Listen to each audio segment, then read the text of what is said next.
Assalamualaikum warahmatullahi wabarakatuh. Bismillahirrahmanirrahim. Islam merupakan agama universal. Bahkan modernisasi dalam peradaban Islam tidak akan ditentang dan tidak akan terbelenggu, asalkan sesuai dengan kaidah-kaidah Islam itu sendiri. Untuk itu, bersama Profesor Dr. Kiai Haji Muhammad Syirajuddin Syamsuddin, Ketua Dewan Pertimbangan Majelis Ulama Indonesia, kita akan membahas bagaimana modernisasi peradaban Islam dalam Risalah.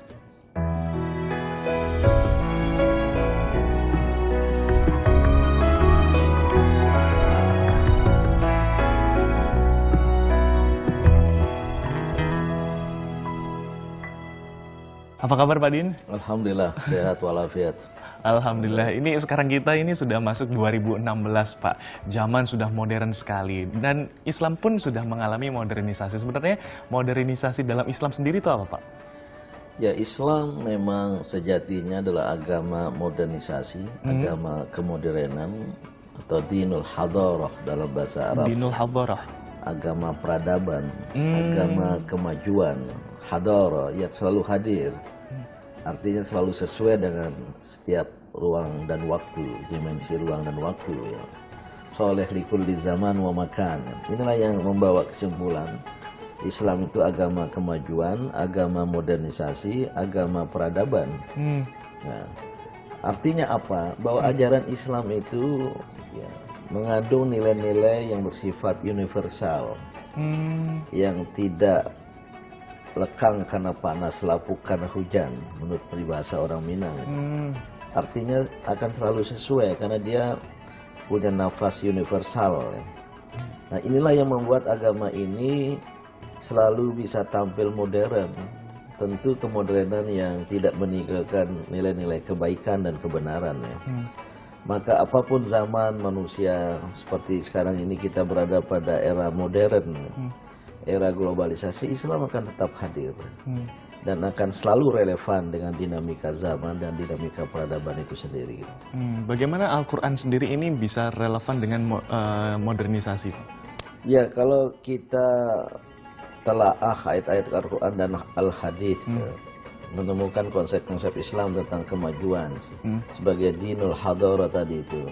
Allah berfirman, walal akhiratu khairul laka minal ula, dan adalah yang terakhir itu, yang kedua itu, yang belakangan itu, kemudian itu lebih baik dari yang pertama, dari permulaan, dari pendahuluan. Ini menunjukkan harus ada dinamika kehidupannya. Jadi keras sekali pesan Al-Quran ya, pesan Islam agar kita bisa menampilkan kehidupan yang berkemajuan, kehidupan yang mengalami ya, pembaruan, modern dalam arti tidak statis, tapi dinamis, progresif. Maka kalau dulu ya kita belum ada listrik, ternyata listrik sangat diperlukan dalam kehidupan modern. Maka Islam menganjurkan untuk menemukan listrik, walaupun yang menemukan listrik bukan orang Islam ya, tapi Thomas Edison. Tapi jangan lupa, ilmuwan-ilmuwan muslim pada abad-abad pertengahan itu berjasa di dalam mengembangkan ilmu pengetahuan, bahkan menemukan hal-hal baru dalam ilmu pengetahuan dan teknologi yang sekarang juga menjadi dasar dari ilmu pengetahuan modern yang dikembangkan oleh orang-orang barat. Itu karena Islam adalah agama peradaban dan agama modernisasi tadi itu. Ya, contoh modernisasi selain ilmu pengetahuan dalam Islam sendiri ada? Ya, kehidupan kita dalam kita berkebudayaan dan berperadaban. Bagaimana kita mengembangkan peradaban. Sebenarnya sejarah Rasulullah SAW sendiri ya, sejak hijrah dari Mekah ke Madinah itu menunjukkan dinamika peradaban ini. Mekah itu adalah sebuah kota, bahkan bisa disebut dalam bahasa modern itu metropolitan dan kosmopolitan pada masanya. Dia kota yang multikultural, banyak pendatang, dan dia adalah kota dagang, bahkan kota transit perdagangan sutra pada masa lampau itu. Itulah Mekah ya. Dia kota festival, maka ada pasar Ukaz terkenal di situ ya, sastrawan mengadu kebolehan untuk bersyair. Kemudian ada Ka'bah yang dikelilingi oleh para pendatang itu, walaupun mereka kemudian menyembah ya, berhala-berhala gitu. Sementara Madinah yang sebelumnya bernama Yathrib itu lebih merupakan fenomena pedesaan, rural fenomena. Kalau tadi urban fenomena itu maka Yathrib ini rural fenomena, relatif subur, ada oase, banyak pohon-pohon kurma, maka terkenal kurma dari Madinah. Gitu. Tapi kemudian Madinah, Yathrib itu dirubah oleh Rasulullah menjadi Madinah. Madinah itu artinya kota. Bahasa Arab modern untuk kota itu Madinah. Artinya apa? Di sebuah pedesaan itu, Yathrib itu ingin dibangun masyarakat modern. Ya, masyarakat modern yang sekarang adalah al-mujtama al-mutamaddin. Bahasa kitanya masyarakat madani. Ya, maka ada dorongan Islam untuk membangun sebuah peradaban kemajuan. Bahkan diberi predikat Al-Madinatul Munawwarah, enlightening, yang mencerahkan, yang mencerahi. Jadi sebuah peradaban modern yang senantiasa mencerahi. Artinya sejarah Islam awal itu sendiri sudah menunjukkan adanya dinamika peradaban, perlu adanya dinamika peradaban, dan ini sejalan dengan Islam yang merupakan agama peradaban tadi. Lalu apa yang harus kita lakukan di zaman modern seperti ini? Membangun peradaban kita sendiri pada masa kita, untuk tidak ketinggalan, untuk tidak kembali ke masa lampau. Maka modern itu mengandung arti modern itu something new, ya. Sesuatu yang baru, ya kita perbarui. Apa yang belum baik pada peradaban kita sekarang kita coba. Ini tentu berhubungan dengan teknologi ya, dan teknologi berhubungan dengan sains, ilmu pengetahuan. Oleh karena itu yang perlu kita lakukan adalah menguasai sains dan teknologi itu sendiri. Itulah yang menjadi juga pesan Islam yang sangat kuat. Barang siapa yang ingin menguasai dunia, membangun peradaban di dunia, maka kuasailah ilmu pengetahuan dan teknologi. Ya, nampaknya semakin menarik sekali. Kita akan membahasnya selanjutnya. Islam sangat menganjurkan modernisasi atau menghadirkan sesuatu yang baru, asalkan sesuai dengan kaidah Islamnya. Kita akan terus membahasnya dalam risalah sesaat lagi.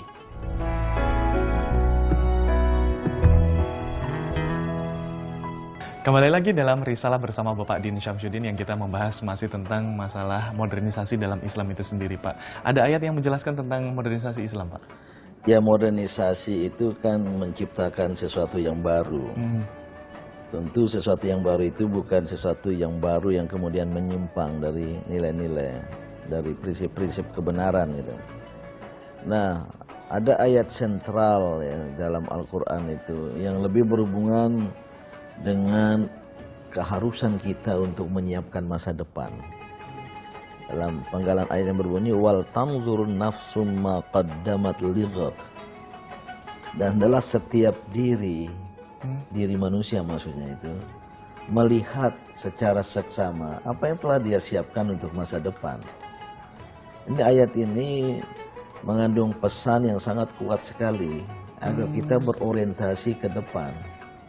Prospektif, futuristik ya. Artinya apa? Masa depan itu harus kita sonsong, kita hadapi, kita isi, dan kita rencanakan dengan sebaik-baiknya agar kehidupan kita lebih baik dari kemarin gitu. Dan masa yang akan datang lebih baik dari hari ini gitu. Ini yang saya sebut dengan dinamika kehidupan tadi itu. Nah, ditambah lagi ya, tadi kalau itu orientasi ke masa depan, ada ayat Al-Quran yang juga sentral ya. Ketika Allah berfirman, "Alladzi khalaqal mauta wal hayata liyabluwakum ayyukum ahsanu amala." Dan dialah Allah yang menciptakan kematian dan kehidupan dengan tujuan apa? Menguji. Untuk menguji siapakah di antara kamu yang berbuat yang terbaik, ahsanu. Yang berbuat yang terbaik, ahsanu amala. Sebaik-baik perbuatan itu. Ini orientasi kedua yang bisa saya sebut sebagai orientasi kepada kualitas. Quality oriented. Kalau tadi kan future oriented. Orientasi kepada masa depan, kita harus menatap masa depan.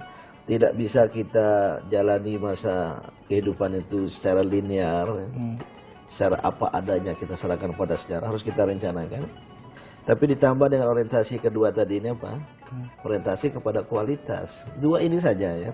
Future oriented dengan quality oriented, orientasi kepada masa depan dan orientasi kepada kualitas.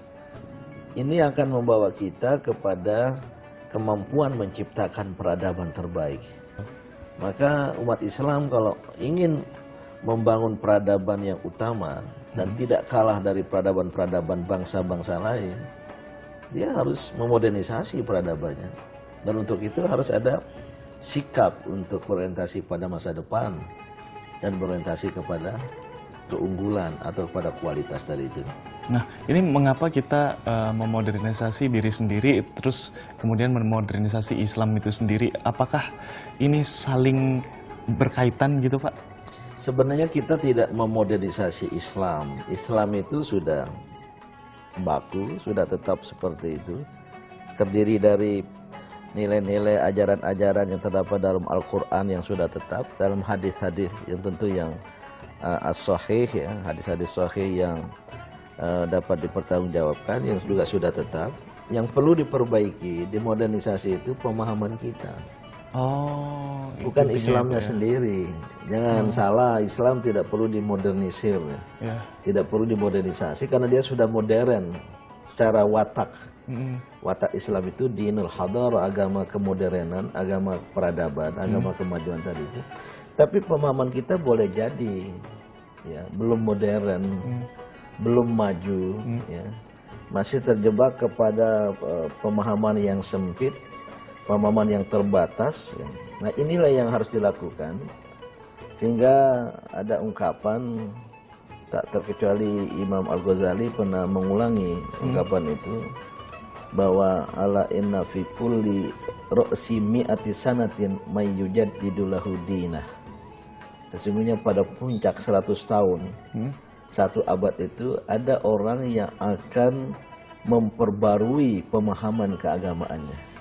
Yang disebut dengan mujaddid.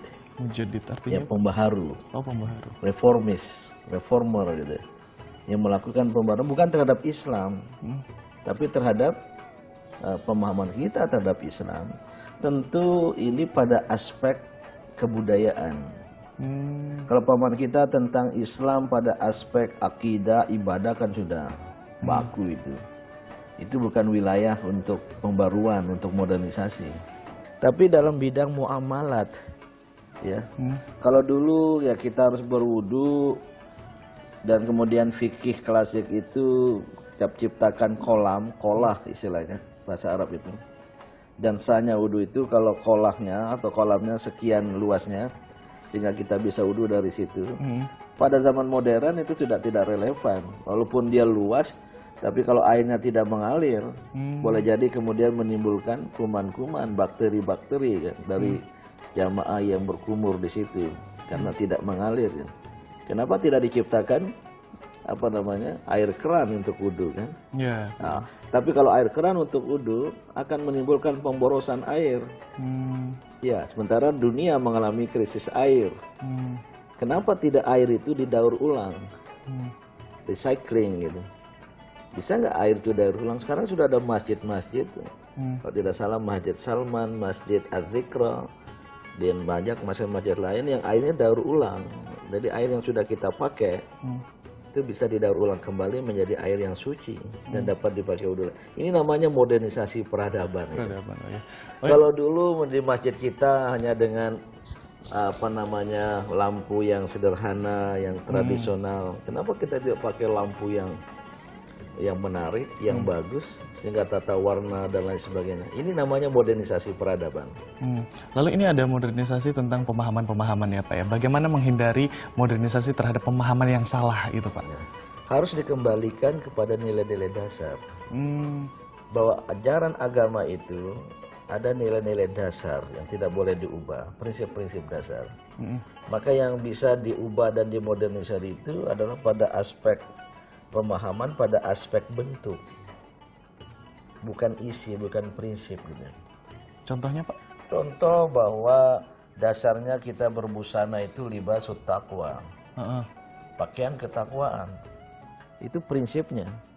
Nah sekarang libasut taqwa, ketika kita kaitkan dengan kebudayaan dan peradaban manusia, boleh jadi akan bervariasi kan, bentuknya, jenisnya, stylenya, modenya dan sebagainya. Pada aspek-aspek inilah modernisasi pemahaman perlu kita lakukan, tapi tanpa meninggalkan teratak prinsip atau isi substansi dari agama itu sendiri. Jadi bahan bakunya itu tetap ya Pak ya. Ya. Nah ini Islam ini sudah modern memang, tapi pemahaman kita bisa saja belum modern. Kita akan terus membahasnya dalam risalah sesaat lagi.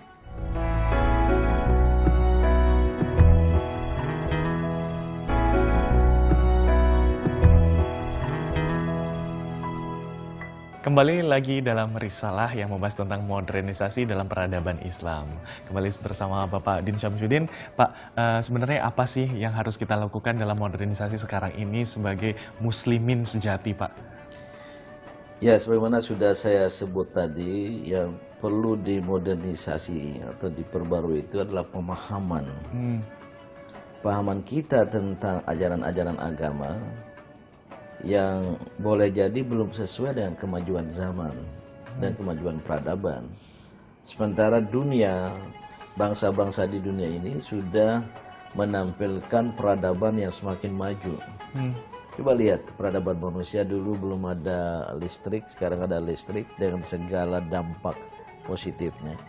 Dulu belum ada alat komunikasi yang disebut dengan telepon, handphone, sekarang sudah banyak sekali dengan berbagai macam aplikasinya, sehingga memudahkan manusia dalam berkomunikasi satu sama lain, bisa positif, bisa negatif dampaknya. Nah, bagaimana agama memandang itu?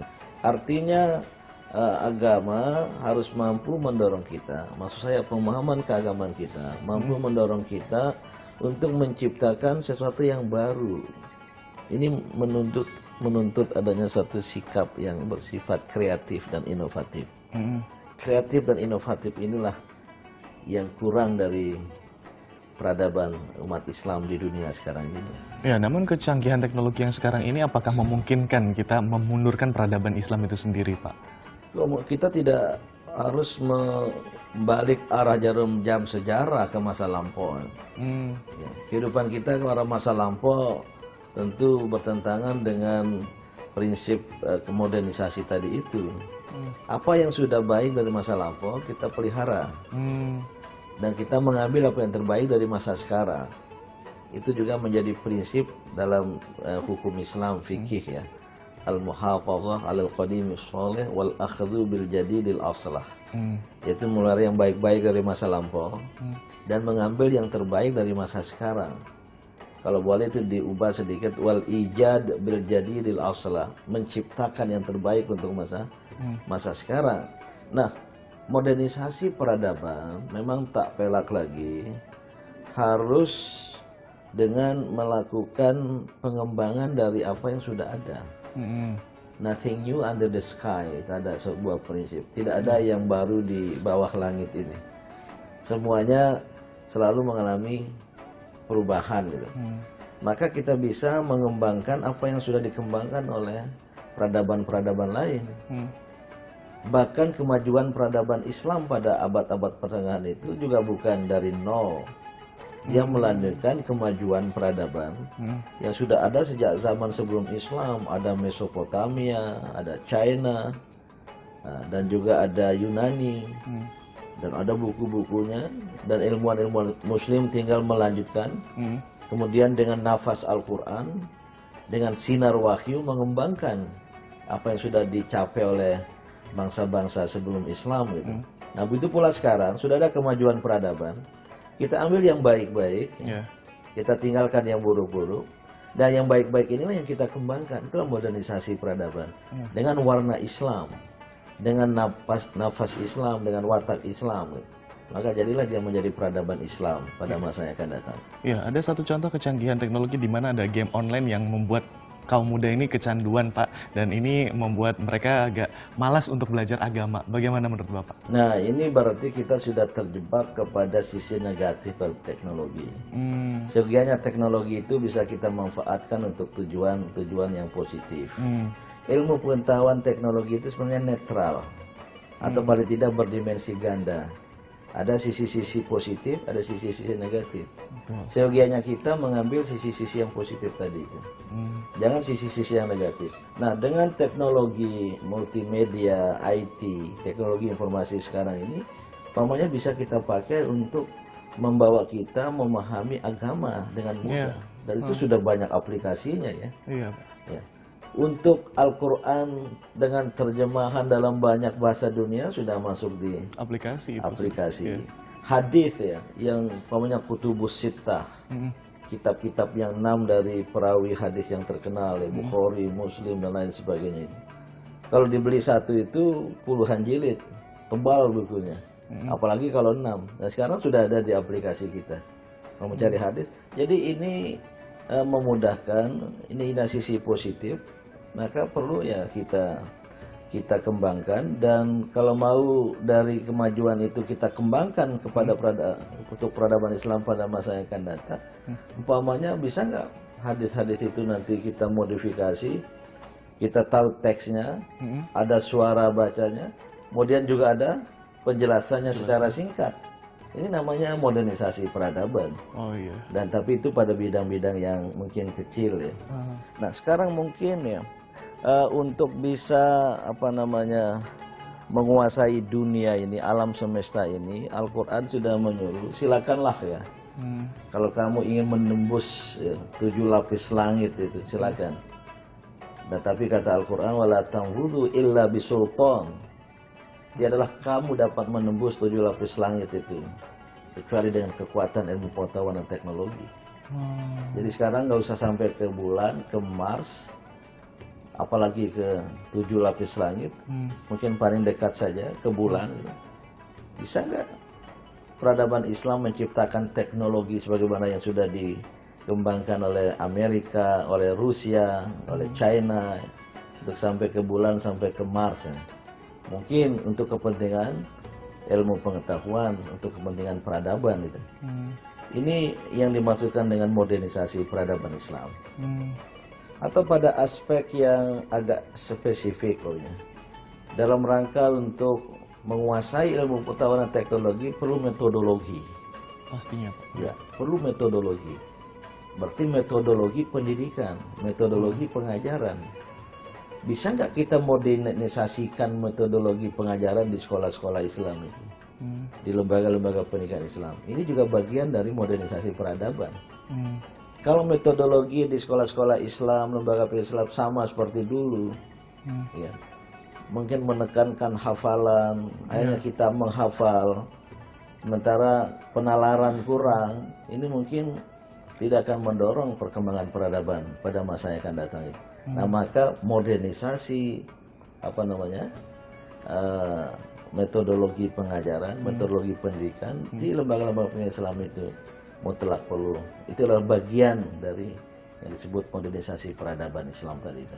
Ya, ada pesan nggak Pak untuk anak-anak muda seperti saya gitu? Saya pertama, sesuai dengan pesan agama, tututlah ilmu setinggi-tingginya, sebanyak-banyaknya, dan kuasailah ilmu pengetahuan teknologi, karena itulah dasar bagi kemampuan kita untuk menciptakan peradaban utama, peradaban tinggi pada masa yang akan datang. Ya, terima kasih Pak.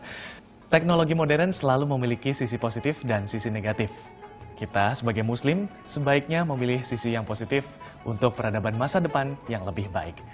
Semoga Allah Subhanahu wa Ta'ala memberikan hidayah demi hidayahnya untuk kita semuanya. Amin ya Rabbal 'Alamin. Kita akan bertemu di episode selanjutnya dalam Risalah Informasi Islami Jiwa Muslimin Sejati. Wassalamualaikum warahmatullahi wabarakatuh.